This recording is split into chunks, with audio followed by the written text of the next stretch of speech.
11 वर्ष का समय। दिन भर बैठे बैठे मेरे सिर में पीड़ा उत्पन्न हुई। मैं अपने स्थान से उठा और अपने एक नए एकांतवासी मित्र के यहाँ मैंने जाना विचारा। जाकर मैंने देखा तो वे ध्यान मग्न सिर नीचा किए हुए कुछ सोच रहे थे। मुझे देखकर कुछ आश्चर्य नहीं हुआ, क्योंकि ये कोई नई बात नहीं थी।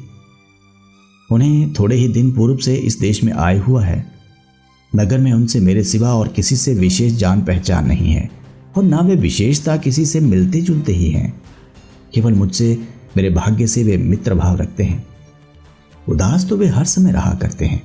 कई बार उनसे मैंने इस उदासीनता का कारण पूछा भी, किंतु मैंने देखा कि उसके प्रकट करने में उन्हें एक प्रकार का दुख सा होता है। इसी कारण मैं विशेष पूछताछ नहीं करता। मैंने पास जाकर कहा, मित्र, आज तुम बहुत उदास जान पड़ते हो। चलो थोड़ी दूर तक घूम आए, चित्त बहल जाएगा। वे तुरंत खड़े हो गए और कहा, चलो मित्र, मेरा भी यही जी चाहता है।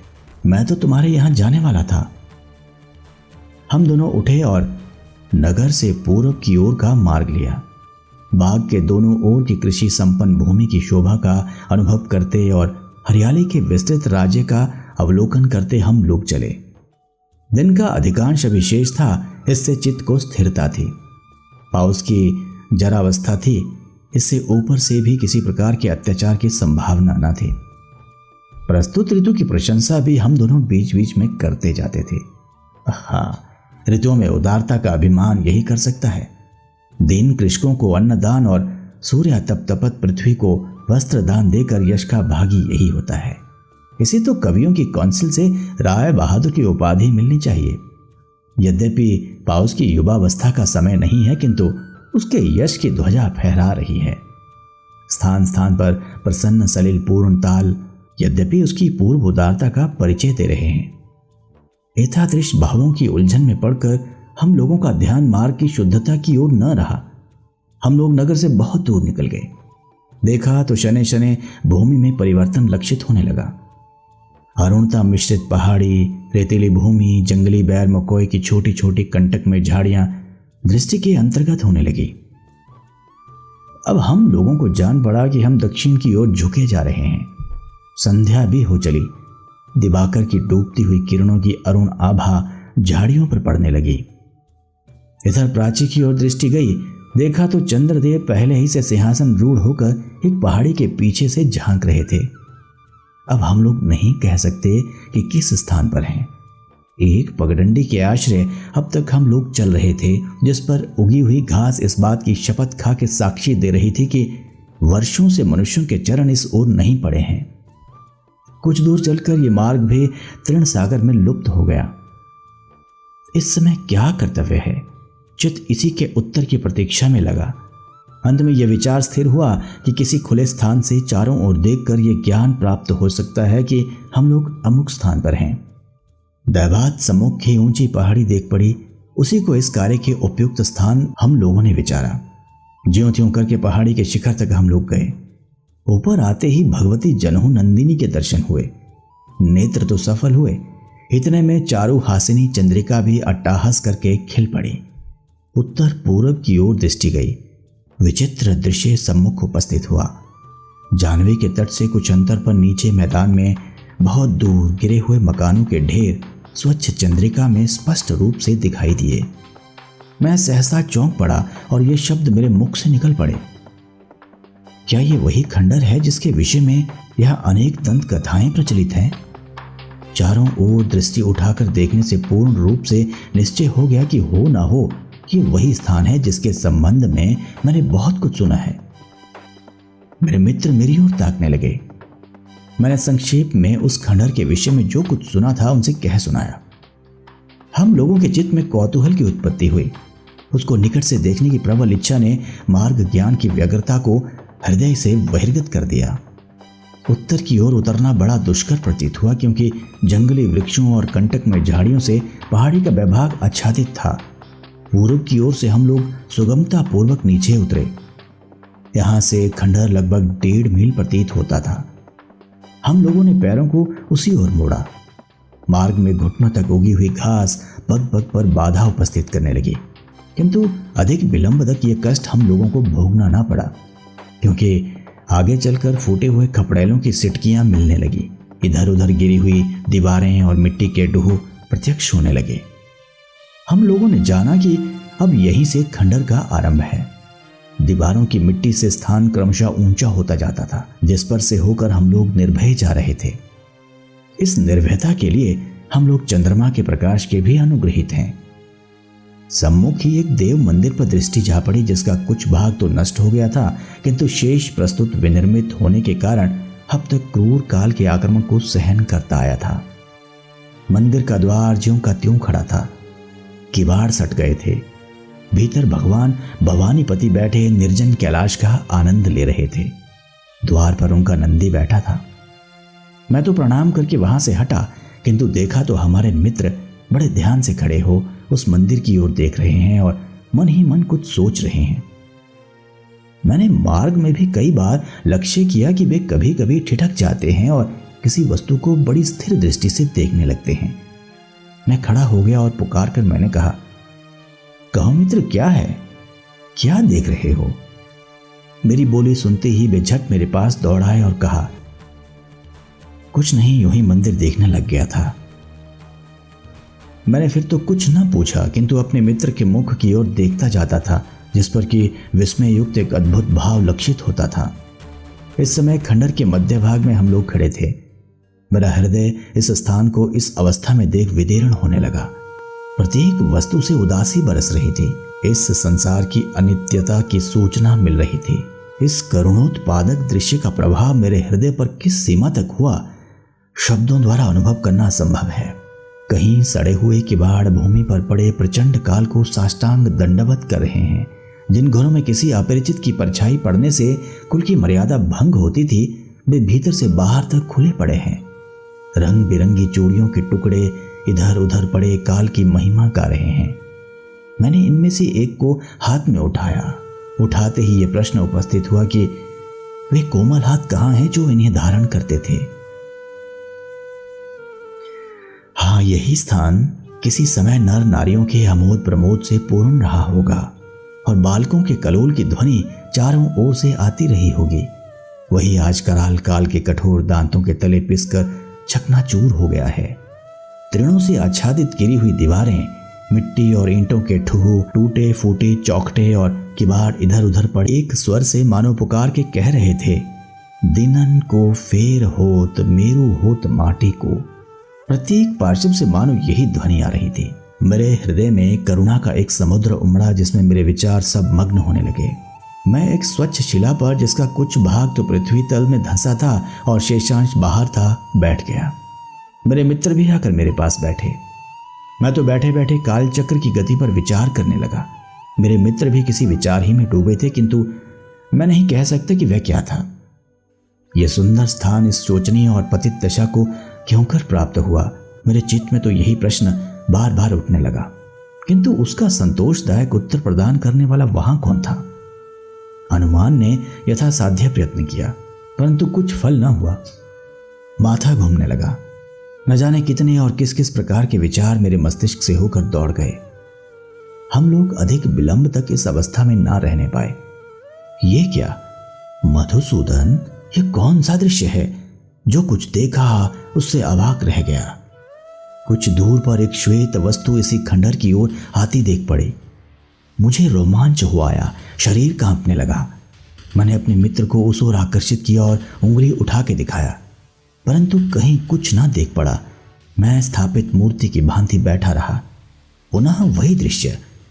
अब की बार ज्योत्सना लोक में स्पष्ट रूप से हम लोगों ने देखा कि एक श्वेत परिच्छद धारिणी स्त्री एक जल पात्र लिए खंडर के एक पार्श्व से होकर दूसरी ओर वेग से निकल गई और उन्हीं खंडरों के बीच फिर न जाने कहां अंतर्ध्यान हो गई। इस अदृष्टपूर्व व्यापार को देख मेरे मस्तिष्क में पसीना आ गया और कई प्रकार के भ्रम उत्पन्न होने लगे। विधाता, तेरी सृष्टि में न जाने कितनी अद्भुत अद्भुत वस्तु मनुष्य की सूक्ष्म विचार दृष्टि से वंचित पड़ी है। यद्यपि मैंने इस स्थान विशेष के संबंध में अनेक भयानक वार्ताएं सुन रखी थी, किंतु मेरे हृदय पर भय का विशेष संचार न हुआ। हम लोगों को प्रेतों पर भी इतना दृढ़ विश्वास न था, नहीं तो हम दोनों का एक क्षण भी उस स्थान पर ठहरना दुष्कर हो जाता। रात्रि भी अधिक व्यतीत होती जाती थी। हम दोनों को अब ये चिंता हुई कि यह स्त्री कौन है, इसका उचित परिशोध अवश्य लगाना चाहिए। हम दोनों अपने स्थान से उठे और जिस ओर वह स्त्री जाती हुई देख पड़ी उसी ओर चले। अपने चारों ओर प्रत्येक स्थान को भली प्रकार देखते हम लोग गिरे हुए मकानों के भीतर जा के श्रृंगारों के स्वच्छंद विहार में बाधा डालने लगे। अभी तक तो कुछ ज्ञात न हुआ। ये बात तो हम लोगों के मन में निश्चय हो गई थी कि हो ना हो वह स्त्री खंडहर के किसी गुप्त भाग में गई है। गिरी हुई दीवारों की मिट्टी और ईंटों के ढेर से इस समय हम लोग परिवृत थे। बाह्य जगत की कोई वस्तु दृष्टि के अंतर्गत न थी। हम लोगों को जान पड़ता था किसी दूसरे संसार में खड़े हैं। वास्तव में खंडहर के एक भयानक भाग में इस समय हम लोग खड़े थे। सामने एक बड़ी ईंटों की दीवार देख पड़ी जो औरों की अपेक्षा अच्छी दशा में थी। इसमें एक खुला हुआ द्वार था। इसी द्वार से हम दोनों ने इसमें प्रवेश किया। भीतर एक विस्तृत आंगन था जिसमें बैर और बबूल के पेड़ स्वच्छंदता पूर्वक खड़े उस स्थान को मनुष्य जाति संबंध से मुक्त सूचित करते थे। इसमें पैर धरते ही मेरे मित्र की दशा कुछ और हो गई और वे चट बोल उठे, मित्र, मुझे ऐसा जान पड़ता है जैसे मैंने इस स्थान को और कभी देखा हो। यही नहीं कह सकता कब। प्रत्येक वस्तु यहाँ की पूर्व परिचित सी जान पड़ती है। मैं अपने मित्र की ओर ताकने लगा। उन्होंने आगे कुछ ना कहा। मेरा चित्त इस स्थान के अनुसंधान करने को मुझे बाध्य करने लगा। इधर उधर देखा तो एक और मिट्टी पड़ते पड़ते दीवार की ऊंचाई के अर्धभाग तक वह पहुंच गई थी। इस पर से होकर हम दोनों दीवार पर चढ़ गए। दीवार के नीचे दूसरे किनारे में चतुर्दिक वेष्टिक एक कोठरी दिखाई दी। मैं इसमें उतरने का यत्न करने लगा। बड़ी सावधानी से एक उभरी हुई ईंट पर पैर रखकर हम दोनों नीचे उतर गए। ये कोठरी ऊपर से बिल्कुल खुली थी, इसलिए चंद्रमा का प्रकाश इसमें बेरोक टोक आ रहा था। कोठरी के दाहिनी ओर एक द्वार दिखाई दिया जिसमें एक जीर्ण किवाड़ लगा हुआ था। हम लोगों ने निकट जाकर किवाड़ को पीछे की ओर धीरे से धकेला तो जान पड़ा कि वे भीतर से बंद है। मेरे तो पैर कांपने लगे। पुनः साहस को धारण कर हम लोगों ने किवाड़ के छोटे छोटे रंध्रों से झांका तो एक प्रशस्त कोठरी देख पड़ी। एक कोने में मंद मंद एक प्रदीप जल रहा था जिसका प्रकाश द्वार तक ना पहुंचता था। यदि प्रदीप उसमें ना होता तो अंधकार के अतिरिक्त हम लोग कुछ और देख ना पाते। हम लोग कुछ काल तक स्थिर दृष्टि से उसी ओर देखते रहे। इतने में एक स्त्री की आकृति देख पड़ी जो हाथ में कई छोटे पात्र लिए उस कोठरी के प्रकाशित भाग में आई। अब तो किसी प्रकार का संदेह न रहा। एक बार इच्छा हुई कि किवाड़ खटखटाएं, किंतु कई बातों का विचार करके हम लोग ठहर गए। जिस प्रकार से हम लोग कोठरी में आए थे, धीरे धीरे उसी प्रकार निशब्द दीवार से होकर फिर आंगन में आए। मेरे मित्र ने कहा, इसका शोध अवश्य लगाओ कि यह स्त्री कौन है। अंत में हम दोनों आड़ में इस आशा से कि कदाचित वह फिर बाहर निकले बैठे रहे। पौन घंटे के लगभग हम लोग इसी प्रकार बैठे रहे। इतने में वही श्वेत वस्त्रधारिणी स्त्री आंगन में सहसा आकर खड़ी हो गई। हम लोगों को यह देखने का समय न मिला कि वह किस ओर से आई। उसका अपूर्व सौंदर्य देखकर हम लोग स्तंभित व चकित रह गए। चंद्रिका में उसके सर्वांग की सुंदरता स्पष्ट जान पड़ती थी। गौर वर्ण, शरीर किंचित क्षीण और आभूषणों से सर्वथा रहित मुख उसका, यद्यपि उस पर उदासीनता और शोक का स्थायी निवास लक्षित होता था, एक अलौकिक प्रशांत कांति से दैदीप्यमान हो रहा था। सौम्यता उसके अंग अंग से प्रदर्शित होती थी। वह साक्षात देवी जान पड़ती थी। कुछ काल तक किंग कर्तव्य विमूढ़ होकर स्तब्ध लोचनों से उसी ओर हम लोग देखते रहे। अंत में हमने अपने को संभाला और इसी अवसर को अपने कार्योपयुक्त विचारा। हम लोग अपने स्थान पर से उठे और तुरंत उस देवी रूपिणी के सम्मुख हुए। वे देखते ही वेग से पीछे हटे। मेरे मित्र ने गिड़गिड़ा के कहा, देवी, डिठाई क्षमा करो, मेरे भ्रमों का निवारण करो। वह स्त्री क्षण भर तक चुप रही, फिर संदिग्ध और गंभीर स्वर में बोली, तुम कौन हो और क्यों मुझे व्यर्थ कष्ट देते हो? इसका उत्तर ही क्या था। मेरे मित्र ने फिर विनीत भाव से कहा, देवी, मुझे बड़ा कौतूहल है, दया करके यहां का सब रहस्य कहो। इस पर उसने उदास स्वर में कहा, तुम हमारा परिचय लेके क्या करोगे? इतना जान लो कि मेरे सम्मान अभागिनी इस समय इस पृथ्वी मंडल में कोई नहीं है। मेरे मित्र से ना रहा गया। हाथ जोड़कर उन्होंने फिर निवेदन किया, देवी, अपने वृत्तांत से मुझे परिचित करो। इसी हेतु हम लोगों ने इतना साहस किया है। मैं भी तुम्हारे ही समान दुखिया हूं। मेरा इस संसार में कोई नहीं है। मैं अपने मित्र का यह भाव देखकर चकित रह गया। स्त्री ने करुण स्वर से कहा, तुम मेरे नेत्रों के सम्मुख भूला भुलाया मेरा दुख फिर उपस्थित करने का आग्रह कर रहे हो। अच्छा बैठो। मेरे मित्र निकट के एक पत्थर पर बैठ गए। मैं भी उन्हीं के पास जा बैठा। कुछ काल तक सब लोग चुप रहे। अंत में वह स्त्री बोली, इसके प्रथम कि मैं अपने वृत्तांत में तुम्हें परिचित करूं, तुम्हें शपथ पूर्वक ये प्रतिज्ञा करनी होगी कि तुम्हारे सिवा यह रहस्य संसार में और किसी के कानों तक न पहुंचे। नहीं तो इस स्थान पर रहना दुष्कर हो जाएगा और आत्महत्या ही मेरे लिए एकमात्र उपाय शेष रह जाएगी। हम लोगों के नेत्र गीले हो आए। मेरे मित्र ने कहा, देवी, मुझसे तुम किसी प्रकार का भय ना करो। ईश्वर मेरा साक्षी है। स्त्री ने तब इस प्रकार कहना आरंभ किया, यह खंडहर जो तुम देखते हो आज से 11 वर्ष पूर्व एक सुंदर ग्राम था। अधिकांश ब्राह्मण क्षत्रियों की इसमें बस्ती थी। यह घर जिसमें हम लोग बैठे हैं चंद्रशेखर मिश्र नामी एक प्रतिष्ठित और कुलीन ब्राह्मण का निवास स्थान था। घर में उनकी स्त्री और एक पुत्र था। इस पुत्र के सिवा उनमें और कोई संतान न थी। आज 11 वर्ष हुए कि मेरा विवाह इसी चंद्रशेखर मिश्र के पुत्र के साथ हुआ था। इतना सुनते ही मेरे मित्र सहसा चौंक पड़े। हे परमेश्वर, यह सब स्वप्न है या प्रत्यक्ष? ये शब्द उनके मुख से निकले ही थे कि उनकी दशा विचित्र हो गई। उन्होंने अपने को बहुत संभाला और फिर संभल कर बैठे। वह स्त्री उनका यह भाव देखकर विस्मित हुई और उसने पूछा, क्यों, क्या है? मेरे मित्र ने विनीत भाव से उत्तर दिया, कुछ नहीं, यूं ही मुझे एक बात का स्मरण आया। कृपा करके आगे कहो। स्त्री ने फिर कहना आरंभ किया, मेरे पिता का घर काशी में मोहल्ले में था। विवाह के 1 वर्ष पश्चात ही इस ग्राम में एक भयानक दुर्घटना उपस्थित हुई। यहीं से मेरे दुर्दमनीय दुख का जन्म हुआ। संध्या को सब ग्रामीण अपने अपने कार्य से निश्चिंत होकर अपने अपने घरों को लौटे। बालकों का कोलाहल बंद हुआ। निद्रा देवी ने ग्रामीणों की चिंता शून्य हृदयों में अपना डेरा जमाया। आधी रात से अधिक बीत चुकी थी। कुत्ते भी थोड़ी देर तक भूंक कर अंत में चुप हो रहे थे। प्रकृति निस्तब्ध हुई। सहसा ग्राम में कोलाहल मचा और धमाके के कई शब्द हुए। लोग आंखें मींचते उठे।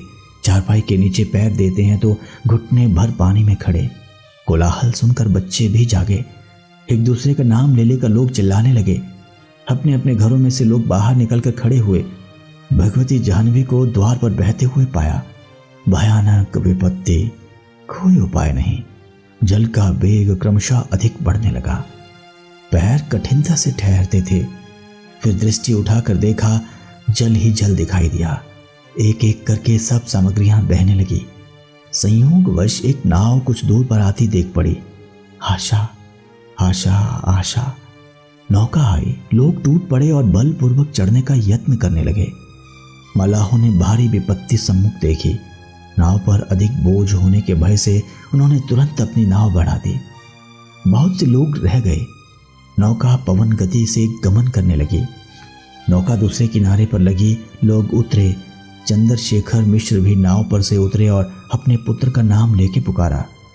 कोई उत्तर ना मिला।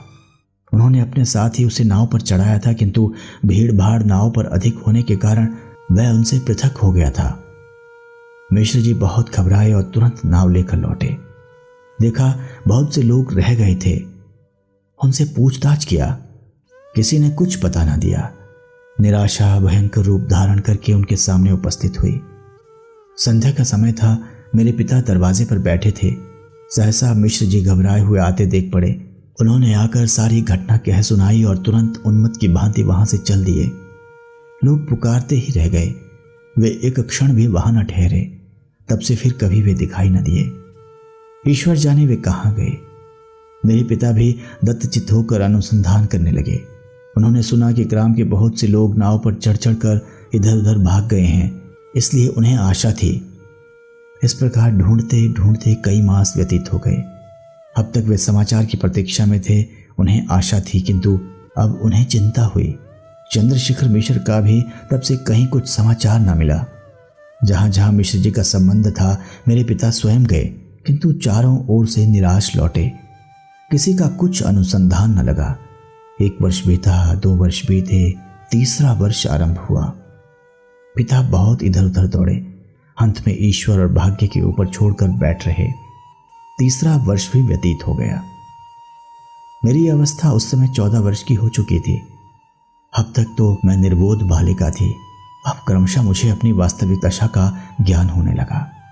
मेरा समय भी अहर्निश इसी चिंता में अब व्यतीत होने लगा। शरीर दिन पर दिन क्षीण होने लगा। मेरे देवतुल्य पिता ने यह बात जानी। वे सदा मेरे दुख भुलाने का यत्न करते रहते थे। अपने पास बैठाकर रामायण आदि की कथा सुनाया करते थे। पिता अब वृद्ध होने लगे। दिवारात्रि की चिंता ने उन्हें और भी वृद्ध बना दिया। घर के समस्त कार्य संपादन का भार मेरे बड़े भाई के ऊपर पड़ा। उनकी स्त्री का स्वभाव बड़ा क्रूर था। कुछ दिन तक तो किसी प्रकार चला, अंत में वह मुझसे डहा करने लगी और कष्ट देना प्रारंभ किया। मैं चुपचाप सब सहन करती थी। धीरे धीरे आश्वास वाक्य के स्थान पर वह तीक्ष्ण वचनों से मेरा चित्त अधिक दुखाने लगे। यदि कभी मैं अपने भाई से निवेदन करती तो वे भी कुछ न बोलते, आनाकानी कर जाते और मेरा पिता की वृद्धावस्था के कारण कुछ नहीं चल सकती थी। मेरे दुख को समझने वाला वहां कोई नहीं देख पड़ता था। मेरी माता का पहले ही परलोकवास हो चुका था। मुझे अपनी दशा पर बड़ा दुख हुआ। हाँ, मेरा स्वामी यदि इस समय होता तो क्या मेरी यही दशा होती? पिता के घर क्या इन्हीं वचनों द्वारा मेरा सत्कार किया जाता? यही सब विचार करके मेरा हृदय फटने लगता था। अब क्रमशः मेरा हृदय मेघाच्छन्न होने लगा। मुझे संसार शून्य दिखाई देने लगा। एकांत में बैठकर मैं अपनी अवस्था पर अश्रु वर्षण करती। उसमें भी ये वह लगा रहता कहीं भौजाई ना पहुंच जाए। एक दिन उसने मुझे इसी अवस्था में पाया तो तुरंत व्यंग्य वचनों द्वारा आश्वासन देने लगी। मेरा शोकार्त हृदय अग्निशिखा की भांति प्रज्वलित हो उठा, किंतु मौनावलंबन के सिवा अन्य उपाय ही क्या था। दिन दिन मुझे ये दुख असह्य होने लगा। एक रात्रि को मैं उठी, किसी से कुछ न कहा और सूर्योदय के प्रथम ही अपने पिता का गृह मैंने परित्याग किया। मैं अब ये नहीं कह सकती कि उस समय मेरा क्या विचार था। मुझे एक बार अपने पति के स्थान को देखने की लालसा हुई। दुख और शोक से मेरी दशा उन्मत्त की सी हो गई थी। संसार में मैंने दृष्टि उठा के देखा तो मुझे कुछ न दिखलाई दिया।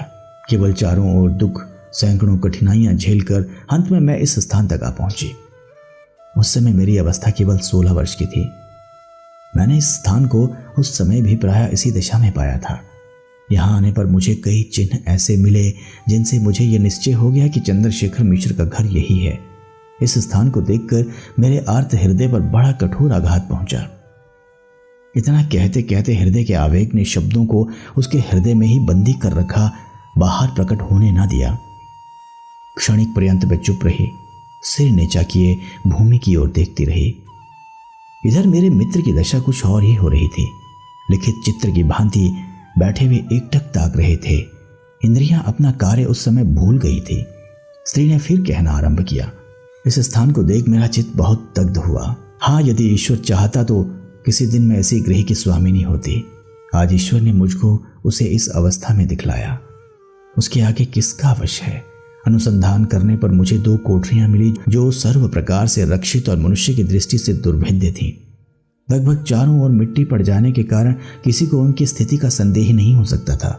मुझे बहुत सी सामग्रियां भी इनमें प्राप्त हुई जो मेरी तुच्छ आवश्यकता के अनुसार बहुत थीं। मुझे यह निर्जन स्थान अपने पिता के कष्टागार से प्रियतम प्रतीत हुआ। यही मेरे पति के बाल्यावस्था के दिन व्यतीत हुए थे। यही स्थान मुझे प्रिय है। यही मैं अपने दुखमय जीवन का शेष भाग उसी करुणालय जगदीश्वर की, जिसने मुझे इस अवस्था में डाला, आराधना में बिताऊंगी। यही विचार मैंने स्थिर किया। ईश्वर को मैंने धन्यवाद दिया जिसने ऐसा उपयुक्त स्थान मेरे लिए ढूंढ कर निकाला। कदाचित तुम पूछोगे कि इस अभागिनी ने अपने लिए इस प्रकार का जीवन क्यों उपयुक्त विचारा, तो उसका उत्तर है कि यह दुष्ट संसार भांति भांति की वासनाओं से पूर्ण है, जो मनुष्य को उसके सत्य पथ से विचलित कर देता है। दुष्ट और कुमार्गी लोगों के अत्याचार से बचा रहना भी कठिन कार्य है। इतना कह के वह स्त्री ठहर गई। मेरे मित्र की ओर उसने देखा। वे कुछ मिनट तक काष्ठ पुतलिका की भांति बैठे रहे। अंत में एक लंबी ठंडी सांस भर के उन्होंने कहा, ईश्वर, ये स्वप्न है या प्रत्यक्ष? स्त्री उनका यह भाव देखकर विस्मित हो रही थी। उसने पूछा, क्यों, कैसा चित है? मेरे मित्र ने अपने को संभाला और उत्तर दिया, तुम्हारी कथा का प्रभाव मेरे चित्त पर बहुत हुआ है, कृपा करके आगे कहो। स्त्री ने कहा, मुझे अब कुछ कहना शेष नहीं है। आज 5 वर्ष मुझे इस स्थान पर आए हुआ। संसार में किसी मनुष्य को आज तक ये प्रकट नहीं हुआ। यहाँ प्रेतों के भय से कोई पदार्पण नहीं करता। इससे मुझे अपने को गोपन रखने में विशेष कठिनता नहीं पड़ती। संयोगवश रात्रि में किसी की दृष्टि यदि मुझ पर पड़ी भी तो चुड़ैल के भ्रम से मेरे निकट तक आने का किसी को साहस न हुआ। ये आज प्रथम ऐसा संजोग उपस्थित हुआ है। तुम्हारे साहस को मैं सराहती हूँ और प्रार्थना करती हूँ कि तुम अपने शपथ पर दृढ़ रहोगे। संसार में अब मैं प्रकट होना नहीं चाहती। प्रकट होने से मेरी बड़ी दुर्दशा होगी। मैं यहीं अपने पति के स्थान पर अपना जीवन शेष करना चाहती हूँ। इस संसार में अब मैं बहुत दिन न रहूंगी। मैंने देखा मेरे मित्र का चित्त भीतर ही भीतर आकुल और संतप्त हो रहा था। हृदय का वेग रोककर उन्होंने प्रश्न किया, क्यों, तुम्हें अपने पति का कुछ स्मरण है? स्त्री के नेत्रों से अनर्गल वारिधारा प्रवाहित हुई। बड़ी कठिनता पूर्वक उसने उत्तर दिया, मैं उस समय बालिका थी। विवाह के समय मैंने उन्हें देखा था। वह मूर्ति यद्यपि मेरे हृदय मंदिर में विद्यमान है, प्रचंड काल भी उसको वहां से हटाने में असमर्थ है। मेरे मित्र ने कहा, देवी, तुमने बहुत कुछ रहस्य प्रकट किया। जो कुछ शेष है उसका वर्णन कर अब मैं इस कथा की पूर्ति करता हूं। स्त्री विस्मयोत्फुल्ल लोचनों से मेरे मित्र की ओर निहारने लगी। मैं भी आश्चर्य से उन्हीं की ओर देखने लगा। उन्होंने कहना आरंभ किया, इस आख्यायिका में यही ज्ञात होना शेष है कि चंद्रशेखर मिश्र के पुत्र की क्या दशा हुई। चंद्रशेखर मिश्र और उनकी पत्नी क्या हुए। सुनो, नाव पर मिश्र जी ने अपने पुत्र को अपने साथ ही बैठाया। नाव पर भीड़ अधिक हो जाने के कारण वह उनसे पृथक हो गया। उन्होंने समझा कि वह नाव ही पर है, कोई चिंता नहीं। इधर मनुष्यों की धक्का मुक्की से वह लड़का नाव पर से नीचे जा गिरा। ठीक उसी समय मल्लाह ने नाव खोल दी। उसने कई बार अपने पिता को पुकारा, किंतु लोगों के कोलाहल में उन्हें कुछ सुनाई न दिया। नाव चली गई। बालक वहीं खड़ा रह गया और लोग किसी प्रकार अपना अपना प्राण लेके इधर उधर भागे। नीचे भयानक जल प्रवाह, ऊपर अनंत आकाश। लड़के ने एक छप्पर को बहते हुए अपनी ओर आते देखा। तुरंत वह उसी पर बैठ गया। इतने में जल का एक बहुत ऊंचा प्रबल झोंका आया। छप्पर लड़के सहित शीघ्र गति से बहने लगा। वह चुपचाप मूर्तिवत उसी पर बैठा रहा। उसे यह ध्यान नहीं कि इस प्रकार कै दिन तक वह बहता गया। वह भय और दुविधा से संज्ञाहीन हो गया था। संयोगवश एक व्यापारी की नाव जिस पर रुई लदी थी पूरब की ओर जा रही थी। नौका का स्वामी भी बजरे ही पर था। उसकी दृष्टि उस लड़के पर पड़ी। वह उसे नाव पर ले गया। लड़के की अवस्था उस समय मृत प्राय थी। अनेक यत्न के उपरांत बेहोश में लाया गया। उस सज्जन ने लड़के की नाव पर बड़ी सेवा की। नौका बराबर चलती रही, बीच में कहीं ना रुकी। कई दिनों के उपरांत कलकत्ते पहुंची। वह बंगाली सज्जन उस लड़के को अपने घर पर ले गया और उसे अपने परिवार में सम्मिलित किया। बालक ने अपने माता पिता के देखने की इच्छा प्रकट की। उसने उसे बहुत समझाया और शीघ्र अनुसंधान करने का वचन दिया। लड़का चुप हो रहा। इसी प्रकार कई मास व्यतीत हो गए। क्रमशः वह अपने पास के लोगों में हिलमिल गया। बंगाली महाशय के एक पुत्र था। दोनों में भ्रातृ स्नेह स्थापित हो गया। वह सज्जन उस लड़के के भावी हित की चेष्टा में तत्पर हुआ। ईस्ट इंडिया कंपनी के स्थापित किए हुए एक अंग्रेजी स्कूल में अपने पुत्र के साथ साथ उसे भी वह शिक्षा देने लगा। क्रमशः उसे अपने घर का ध्यान कम होने लगा। वह दत्तचित्त होकर शिक्षा में अपना सारा समय देने लगा। इसी बीच कई वर्ष व्यतीत हो गए। उसके चित्त में अब अन्य प्रकार के विचारों ने निवास किया। अब पूर्व परिचित लोगों के ध्यान के लिए उसके मन में कम स्थान शेष रहा। मनुष्य का स्वभाव ही इस प्रकार का है। 9 वर्ष का समय निकल गया। इसी बीच में एक बड़ी चित्ताकर्षक घटना उपस्थित हुई। बंगदेशी सज्जन के उस पुत्र का विवाह हुआ। चंद्रशेखर का पुत्र भी उस समय वहां उपस्थित था। उसने सब देखा। दीर्घकाल की निद्रा भंग हुई। सहसा उसे ध्यान हो आया, मेरा भी विवाह हुआ है, अवश्य हुआ है। उसे अपने विवाह का बारंबार ध्यान आने लगा। अपनी पाणी ग्रहिता भार्या का भी उसे स्मरण हुआ। स्वदेश में लौटने को उसका चित्त आकुल होने लगा। रात्रि दिन इसी चिंता में व्यतीत होने लगे। युवक का चित्त अधिक डावाडोल होने लगा। एक दिन उसने उस देवतुल्य सज्जन पुरुष से अपने चित्त की अवस्था प्रकट की और बहुत विनय के साथ विदा मांगी। आज्ञा पाकर उसने स्वदेश की ओर यात्रा की। देश में आने पर उसे विदित हुआ कि ग्राम में अब कोई नहीं है। उसने लोगों से अपने माता पिता के विषय में पूछताछ किया। कुछ थोड़े दिन हुए वे दोनों इस नगर में थे और अब वे तीर्थ स्थानों में देशाटन कर रहे हैं। वह अपनी धर्म पत्नी के दर्शनों की अभिलाषा से सीधे काशी गया। वहां तुम्हारे पिता के घर का वह अनुसंधान करने लगा।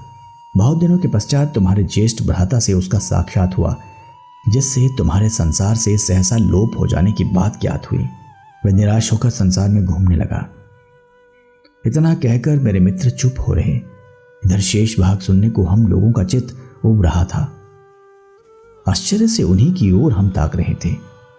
उन्होंने फिर उस स्त्री की ओर देखकर कहा, कदाचित तुम पूछोगी कि इस समय अब वह कहाँ है। ये वही अभागा मनुष्य तुम्हारे सम्मुख बैठा है। हम दोनों के शरीर में बिजली सी दौड़ गई। वह स्त्री भूमि पर गिरने लगी। मेरे मित्र ने दौड़कर उसको संभाला। वह किसी प्रकार उन्हीं के सहारे बैठी। कुछ क्षण के उपरांत उसने बहुत धीमे स्वर से मेरे मित्र से कहा, अपना हाथ दिखाओ। उन्होंने चट अपना हाथ फैला दिया, जिस पर एक काला तिल दिखाई दिया। स्त्री कुछ काल तक उसी की ओर देखती रही, फिर मुख ढांप कर सिर नीचा करके बैठी रही। लज्जा का प्रवेश हुआ, क्योंकि ये एक हिंदू रमणी का उसके पति के साथ प्रथम संयोग था। आज इतने दिनों के उपरांत मेरे मित्र का गुप्त रहस्य प्रकाशित हुआ। उस रात्रि को मैं अपने मित्र का खंडर में अतिथि रहा। सवेरा होते ही हम सब लोग प्रसन्नचित्त नगर में आए।